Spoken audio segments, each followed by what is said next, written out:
Hello and welcome muli sa another episode ng Aling Oday's Kitchen. Gagawa tayo ngayon ng tofu cheese balls. And here are the following ingredients.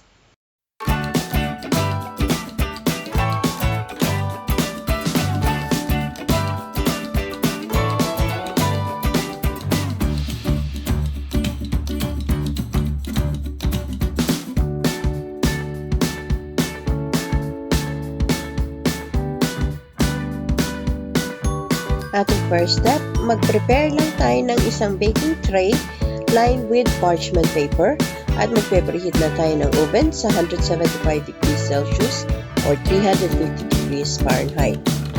Dito sa isang maliit na bowl, imamash natin yung ating tokwa. Dudurugin lang natin siya.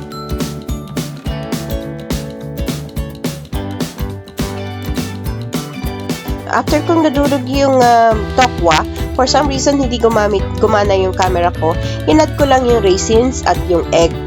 Sama na din natin yung cheddar cheese at yung ating salt. And haluin lang uli natin to.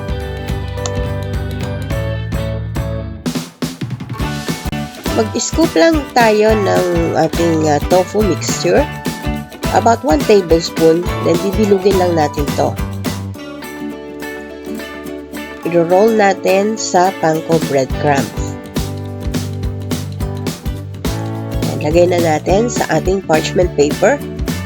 Continue this hanggang matapos natin lahat. Nakagawa ako ng 22 pieces. Then, ilalagay na natin to sa oven. I-bake natin to for 20 to 25 minutes hanggang maging golden brown. After 25 minutes sa oven, eto na ang ating tofu cheese balls. Palamigin lang natin to bago natin serve.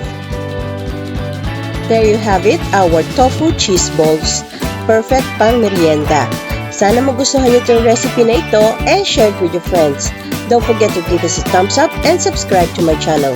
Ako po si Aling Oday. Magkita-kita ulit tayo sa aking susunod na video. Salamat! Bye! Please follow me on my Facebook page, Twitter, and Instagram.